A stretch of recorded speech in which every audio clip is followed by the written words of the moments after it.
Hello and welcome back everyone. Last video में हम लोगों ने कंडीशनल स्टेटमेंट्स के बारे में बात की थी। इफ़, लूप, नेस्टेड इफ़ जैसे else if conditions and switch case के बारे में डिस्कशन किया। अगर कंडीशनल स्टेटमेंट्स को लेकर अगर आपका कोई डाउट है तो आप कमेंट सेक्शन में लिख के मेरे से पूछ सकते हैं। आज हम बात करने वाले हैं जो आपका लास्ट सेक्शन है, लूपिंग स्ट्रक्चर। और लूप्स जो है बहुत ज़्यादा बेनिफिशियल होते हैं जब आप कोई प्रोग्रामिंग की बात करते हैं, जब आप कोई प्रोग्राम बनाते हैं। बिकॉज कई बार ऐसा होता है कि आप चाहते हो कि आपका ब्लॉक ऑफ कोड जो है मोर देन वन या फिर एज पर रिक्वायरमेंट वो बार बार रन करे आपका, तो उस केस में हमें लूपिंग की ज़रूरत पड़ती है। और लूप के लिए हमारे पास यहाँ पे जो ऑप्शंस अवेलेबल होते हैं लाइक फॉर लूप है, फॉर इन लूप है, वाइल लूप है, डू वाइल लूप है, तो इनकी हेल्प से हम कोड को जो है एग्जीक्यूट करवाते हैं as per requirement. Okay, so loop can be use by to execute the same code over and over again. ठीक है, बार बार अगर आपको कोई कोड एग्जीक्यूट करवाना है तो आप इनका यूज करते हैं। एंड जो बात कर रहे हैं हम लोग फॉर लूप की, तो loop through a block of code number of times, और वो डिपेंड करता है कि आप कंडीशन बताते हैं कि कितनी टाइम्स वो आपका फॉर लूप एग्जीक्यूट होगा। फॉर इन लूप जो है that is also loop through the properties of an object, कि आपका कोई प्रॉपर्टीज है एंड आप उसके साथ में इन यूज करते हैं जस्ट बिकॉज। आई थिंक जब हम इसको प्रैक्टिकली देखें समझेंगे तो ज़्यादा आपको बेटर समझ में आएगा। यहाँ पे जो वाइल लूप और डू वाइल लूप की हम बात करने वाले हैं, तो वाइल लूप क्या है, जब आप कोई स्पेसिफिक कंडीशन के बाद आप चाहते हो कि कोई ब्लॉक ऑफ कोड जो है वो एग्जीक्यूट हो, तो आप वाइल का यूज करते हैं। And do while is like same like while loop, but difference क्या होता है दोनों में, वाइल एंड डू वाइल में, कि जो आपका डू वाइल लूप है वो एटलीस्ट वंस आपका एग्जीक्यूट होता ही है, क्योंकि हम कंडीशन जो है वो ब्लॉक ऑफ कोड के बाद में चेक करते हैं। इसलिए अगर कंडीशन आपका जो है दोनों ही लूप वैसे ट्रू केस में आपके रन करते हैं, बट डू वाइल लूप जो है एटलीस्ट आपका कंडीशन अगर ट्रू भी है तो भी वो ब्लॉक ऑफ कोड एक बार ज़रूर पड़ता है, और लास्ट में जाके जब वाइल में कंडीशन चेक होती है, अगर कंडीशन फॉल्स मिलती है तो नेक्स्ट टाइम वो नहीं रीड होता है। तो ये बेसिकली डिफरेंस है वाइल एंड डू वाइल के अंदर। नाउ अगर मैं बात करूं आज के इस वीडियो की, तो आज हम सिर्फ फॉर लूप के पे कंसंट्रेट करेंगे, यानी फॉर लूप की मैं बात करूंगा और फॉर लूप समझाने की कोशिश करूंगा। बहुत आसान है, बट आपको थोड़ा सा अपने आप प्रैक्टिस भी करनी है। आपके पास मोबाइल फ़ोन है, आपके पास लैपटॉप है, जो भी है कम जहां आप कंफर्टेबल हैं उस पर आप इसको यूज कर सकते हैं। So the for loop the best suited when you already known the number of times the statement should be executed the loop execute until the condition becomes false. ये जो फॉर लूप है वो तब तक आपका रन होता रहता है जब तक कंडीशन आपकी फॉल्स नहीं हो जाती। अगर आपने लूप इस तरीके से लगाया है कि 5 टाइम्स के बाद आपकी कंडीशन फॉल होती है, दैट मीन्स जो ब्लॉक ऑफ कोड है फॉर लूप का वो आपका 5 टाइम्स एग्जीक्यूट होगा। अगर 10 टाइम्स के लिए है तो 10 टाइम एग्जीक्यूट होगा। देखिए यहाँ पे जो है फॉर लूप लिखने का तरीका जो है वो आपको बिल्कुल एज इट इज़ याद करना होगा, क्योंकि इसी तरीके से करेंगे तभी वो आपका रन करेगा। ठीक है, तो सबसे पहला जो फॉर लूप के अंदर हम ब्रैकेट की बात करते हैं, तो पहला पार्ट जो होता है वो इनिशियलाइजेशन पार्ट होता है, जहां हम वेरिएबल को इनिशियलाइज करते हैं, जो वेरिएबल आप लेंगे। सेकंड पोर्शन में आप कंडीशन चेक करते हैं कि क्या जो वेरिएबल है वो कंडीशन उस वेरिएबल के साथ में आप जो कंडीशन देंगे वो ट्रू है या फॉल्स है। उस पर डिपेंड करेगा कि वो आपका स्टेटमेंट पढ़ेगा या नहीं पढ़ेगा। ठीक है, एंड अगर स्टेटमेंट्स पढ़ लेता है तो फाइनली ब्लॉक ऑफ कोड, यानी कि आपके स्टेटमेंट्स पढ़ने के बाद वो थर्ड पार्ट को चेक करता है, इंक्रीमेंट या डिक्रीमेंट, और कंडीशन के अकॉर्डिंग वो उसमें चेंज करता है। अगर आपने कोई इंक्रीमेंट किया है या डिक्रीमेंट किया है, देन अगेन वो फर्स्ट पार्ट पे आ जाता है, यानी कि आपका जो इनिशियलाइजेशन जो हो रखा है उसमें अब वैल्यू इंक्रीज हो गई है, दैट मीन्स वो आपका कंडीशन पार्ट पे आ जाता है और कंडीशन चेक करता है। अगेन अगर उसको ट्रू मिलती है तो फिर से वो ब्लॉक ऑफ कोड आपका रीड करता है। एक बार फिर समझा देता हूँ कि आपका जो फॉर लूप है, आप पहले फॉर लूप जो लिखते हैं, पहले आप क्या करते हैं, इनिशियलाइजेशन करते हैं, फिर आप सेमी कोलन लगाते हैं और कंडीशन चेक करते हैं। ठीक है, कंडीशन जो आपकी होती है, ठीक है, कंडीशन चेक करने के बाद में आपका क्या होता है, सेमीकोलन आप लगाएंगे। तो जो इनिशियलाइजेशन आपने किया है, ठीक है। इनिशियलाइजेशन के बाद आपकी कंडीशन चेक होती है। अगर कंडीशन ट्रू मिलती है तो आपका जो ये डिफरेंट स्टेटमेंट्स आप लिखते हैं एंगुलर ब्रैकेट के अंदर वो रीड होते हैं, यानी कि ये सारे जो स्टेटमेंट एक लिखा है या 10 स्टेटमेंट्स लिखे हुए हैं, यानी कि ब्लॉक ऑफ कोड जो है वो एग्जीक्यूट होगा। उसके बाद वो वापस से चेक करेगा कि आपकी जो कंडीशन के बाद आपने सेमीकोलन के बाद जो पार्ट लिखा है दैट इज योर इंक्रीमेंट और डिक्रीमेंट, क्या आपने वेरिएबल को इंक्रीमेंट या डिक्रीमेंट किया है। तो यहाँ सिर्फ इंक्रीमेंट ना कह के मैं डिक्रीमेंट भी कई बार करता हूँ, क्योंकि कंडीशन ज़रूरी थोड़ी है कि 0 to 10 बढ़ेगी, हो सकता है समटाइम्स 10 to 0 हम जो है लूप चला रहे हैं, तो इंक्रीमेंट के साथ हम इसको डिक्रीमेंट भी लिखें तो ज़्यादा अच्छा होगा, ठीक है। तो वो आपका चेक हुआ।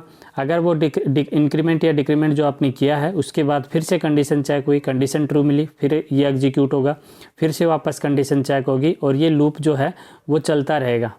कब तक चलता रहेगा? जब ये यहाँ पे पहुँच के वापस चेक करेगा और कंडीशन उसको फॉल्स मिलेगी, ठीक है, तो वो आपका कंडीशन लूप से बाहर आ जाएंगे, ठीक है। ये इसका देखिए ब्लॉक डायग्राम जो भी बना रखा है आपके लिए फ्लो चार्ट के फॉर्मेट में, कि आप चेक करते हैं कंडीशन ट्रू मिलती है, ये वापस कंडीशन कोड को पढ़ता है, फिर से कंडीशन चेक करता है और ये लूप जो है वो एग्जीक्यूट होता रहता है जब तक कंडीशन फॉल्स, जैसे ही कंडीशन फॉल्स मिलती है वो टर्मिनेट हो जाता है, ठीक है। तो ये तरीका है आपके फॉर लूप को इनिशियलाइज करने का, ठीक है। यही समझा रखा है जो मैंने अभी बताया। इनिशियलाइज करते हैं एक्सप्रेशन को, लूप वेरिएबल जो होता है हमारा, देन हम कंडीशन को इवेलुएट करते हैं, कंडीशन ट्रू मिलती है तो हम उस स्टेटमेंट को एग्जीक्यूट करते हैं और जब तक करते हैं जब तक कंडीशन फॉल्स नहीं हो जाती। फिर हम इंक्रीमेंट एक्सप्रेशन को चेक करते हैं एंड अगर इंक्रीमेंट करने के बाद वापस से आपका कंडीशन चेक होगा और फिर एग्जीक्यूट होगा और ये तब तक एग्जीक्यूट होता रहेगा जब तक आपका कंडीशन जो है वो ट्रू नहीं हो जाता। देखिए यहाँ पे देखिए ये लूप जो है क्या कह रहा है, यहाँ पे i का वैल्यू आपने 0 लिया, फिर आप चेक कर रहे हैं क्या i 5 से कम है, i इज़ लेस देन 5, तो i का वैल्यू 0 है, यानी 0 क्या है, लेस देन 5 है, कंडीशन ट्रू मिली तो ये अंदर जाएगा। अंदर क्या लिखा हुआ है, hello life you are good. और जब भी आपको कोई HTML टैग यूज करना होता है, ठीक है, जावा स्क्रिप्ट टैग के अंदर, तो आप हमेशा उसको डबल कोटेशन में लिखेंगे, ये ध्यान रखें, ये जो है वो आपका डबल कोटेशन में लिखना है BR टैग को। BR टैग क्यों लिख रहे हैं कि जब भी ये इसको प्रिंट करे तो हर बार नेक्स्ट लाइन में प्रिंट करे, ठीक है। तो मैंने पहले चेक किया i का वैल्यू 0, फिर चेक किया कंडीशन 0 लेस देन 5, कंडीशन क्या मिला, ट्रू, अंदर गया और ये लाइन प्रिंट कर दिया, ठीक है। अब फिर मैंने कहा था कि आपका जो ब्लॉक ऑफ कोड है ये जो ब्रेसेस के अंदर लिखा हुआ है, इसके बाद वो फिर से इंक्रीमेंट डिक्रीमेंट चेक करेगा। i++ का मतलब होता है पोस्ट इंक्रीमेंट, तो i की वैल्यू 0 से बढ़ के क्या हो जाएगी, 1 हो जाएगी, एक इंक्रीज कर देता है इंक्रीमेंटर जो है आपका, प्लस क्या करता है, एक वैल्यू इंक्रीज कर देगा। तो अब हो गई i का वैल्यू 1 लेस देन 5 है, कंडीशन फिर से ट्रू मिली तो वो क्या करेगा, इसको एक बार फिर से प्रिंट कर देगा।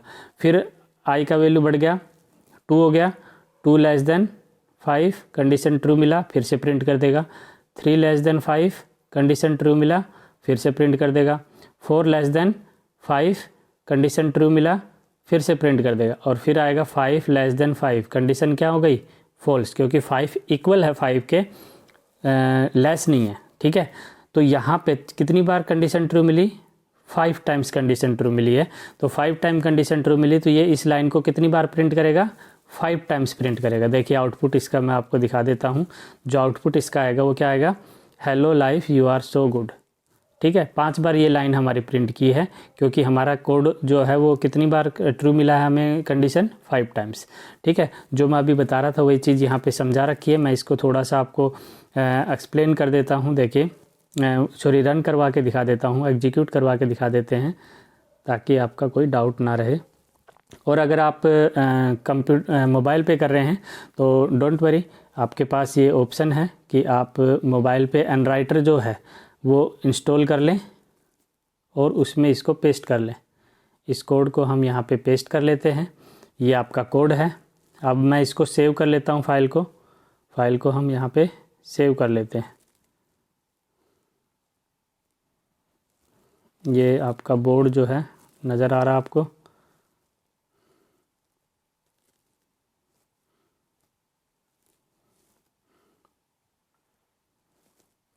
नाउ मैं इस फाइल को सेव कर देता हूँ। और जब हम इस फाइल को सेव करेंगे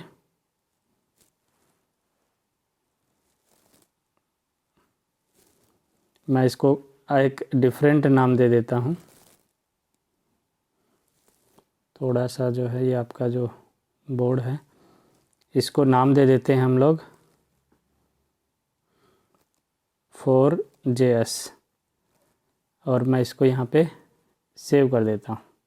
आपने जैसे ही इस फाइल को सेव किया, ठीक है, आप देखिए अब आप अगर इस फाइल को रन कराएंगे वही सेम एग्जांपल है, पहले फॉर लूप एग्जांपल लिखा हुआ आएगा और ये लाइन कितनी बार प्रिंट होगी, 5 टाइम्स प्रिंट होगी, ठीक है। तो जब आप इसको एग्जीक्यूट करेंगे तो देखिए कितनी टाइम्स प्रिंटेड है यहाँ पे 1 2 3 4 5। और अगर आप इस लूप को चेंज कर देते हैं, देखिए अगर मैं इस लूप को चेंज करके 5 की जगह क्या कर देता हूँ 10 कर देता हूँ और मैंने इसको सेव कर दिया, एग्जीक्यूट करेंगे तो लाइफ कितनी बार आपकी होगी, ये आपका 10 टाइम्स प्रिंट हो जाएगी, ठीक है। तो ये तरीका है आपका, ओके, कि आप जो है फॉर लूप का यूज करके इसको इम्प्लीमेंट कर सकते हैं। नाउ ये आपका फॉर लूप का हो गया। अब फॉर लूप अब इसको देखिए डिफरेंट वेज में कैसे लिख सकते हैं, यहाँ पे देखेंगे जो फॉर लूप है उसको अगर हम इसी लूप को इस तरीके से लिखते हैं, आई का वैल्यू 0 किया, दूसरा एक वेरिएबल ले लिया। देखो ये ध्यान रखना है फॉर लूप के अंदर जो है आप जब फॉर लूप लगाते हैं, यहाँ पे मैं थोड़ा सा लिख देता हूँ फॉर, और ये जो आप लिखते हैं यहाँ पे इनिशियलाइजेशन पार्ट, फिर सेमीकोलन, फिर आपका कंडीशनल पार्ट, फिर सेमीकोलन और फिर आपका इंक्रीमेंट या डिक्रीमेंट। तो 2 ये सेमीकोलन लगाने ज़रूरी हैं, तभी वो एक वैलिड फॉर लूप होगा, ठीक है। आप इनिशियलाइजेशन अगर एक से ज़्यादा वेरिएबल कर रहे हैं तो कर सकते हैं, आई का वैल्यू 0 कर दिया, वाई का वैल्यू 5 कर दिया, कोई दिक्कत नहीं है क्योंकि 2 वेरिएबल आपने इनिशियलाइज कर दिए हैं और फिर आप चेक कर रहे हैं तो loop will be remain same, okay. We can omit statement 1 when the value are set before the loop start. अब ये भी कर सकते हैं हम दूसरा जो हमारे पास ऑप्शन है कि हम पहले ही आई को यहाँ पे देखिए, ये मैंने जो फॉर लूप में मैंने कहा था कि सेमीकोलन होना ज़रूरी है, ये पार्ट में आपने कुछ नहीं लिखा तो चलेगा, फिर आपने क्या करना है कंडीशन लिख दिया आई लेस देन 5 और फिर सेमीकोलन लगा दिया आई प्लस प्लस, ठीक है, जैसे यहाँ पे किया है। तो वेरिएबल बाहर ही इनिशियलाइज कर दिया लेकिन उसकी जगह आपको यहाँ पे ब्लैंक ज़रूर छोड़नी है क्योंकि आप कुछ भी ना लिखें तो लूप चल जाएगा। बट अगर आपको सिर्फ एक ही सेमीकोलन लगाया, आपने ये सेमीकोलन नहीं लगाया तो फिर वो एरर आ जाएगी, एग्जीक्यूट नहीं होगा, ठीक है।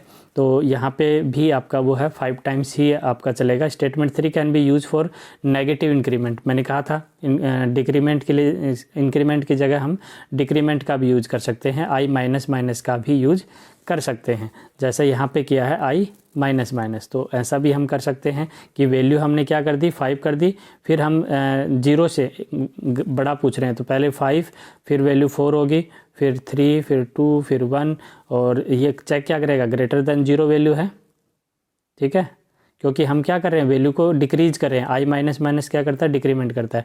तो ये भी आपका 5 टाइम लूप चलेगा।